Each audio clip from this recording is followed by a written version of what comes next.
दरिया, कहाँ जा रही हो? अब तुम दोनों बात करो, मैं जा रही हूँ। जिस वक्त का हमारा डिसाइड हुआ था उसी वक्त मिलते हैं। ठीक है, ठीक है। और हाँ, लड़ाई मत करना। ठीक है, ख्याल रखना अपना। चलो मिलते हैं फिर।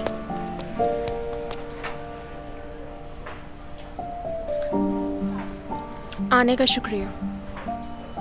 तुमने कहा और मैं आ गया।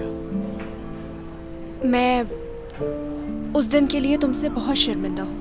न जाने गुस्से में क्या कुछ कह दिया मैंने तुम्हें। अरे कोई बात नहीं, मैं नाराज नहीं हूँ। तुम्हारी तुर्काना आपस से बहस हुई थी ना, इसलिए। मसले तो खत्म ही नहीं हो रहे, रोज बढ़ते ही चले जा रहे हैं। आपा ने सबको तंग कर रखा है। दरिया ने हॉस्टल छोड़ दिया है, ये मुझे अभी पता चला। अभी तो हमारे हालात बेहतर हो रहे थे। अगर अम्मी और बाबा को ये पता चल गया तो वो पहले से ज्यादा परेशान हो जाएंगे। उफ, समझ नहीं आ रहा है कि मैं क्या करूँ अब।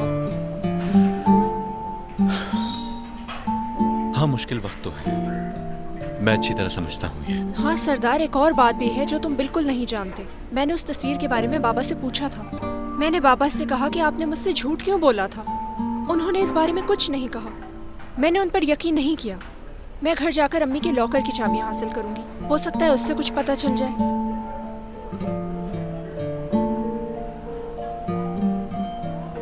फिर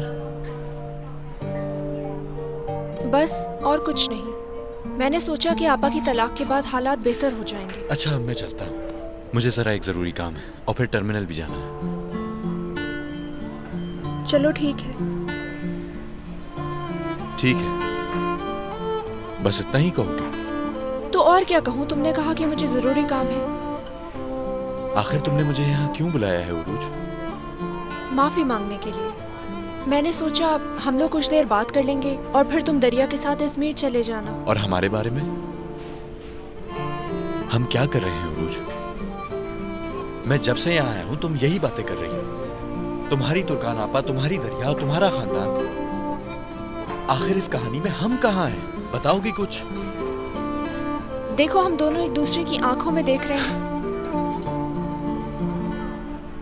हम दोनों एक बहुत बड़ी गलतफहमी का शिकार हैं उरूज। और इस गलतफहमी में तुम कहती हो कि हम हैं और एक दूसरे की आंखों में देख रहे हैं। हम कहीं नहीं हैं उरूज।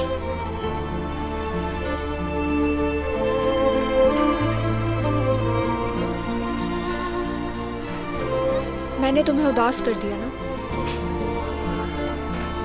तुम मुझे उदास नहीं कर रही हो, तुम अपने इन मसाइल में खो चुकी हो।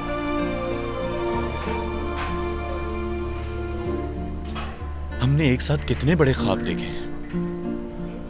कब हम बड़े हुए और फिर बूढ़े हो जाएंगे और फिर सब कुछ छोड़ देंगे।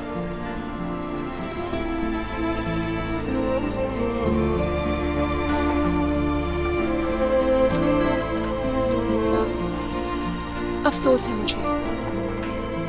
मुझे अब जाना होगा।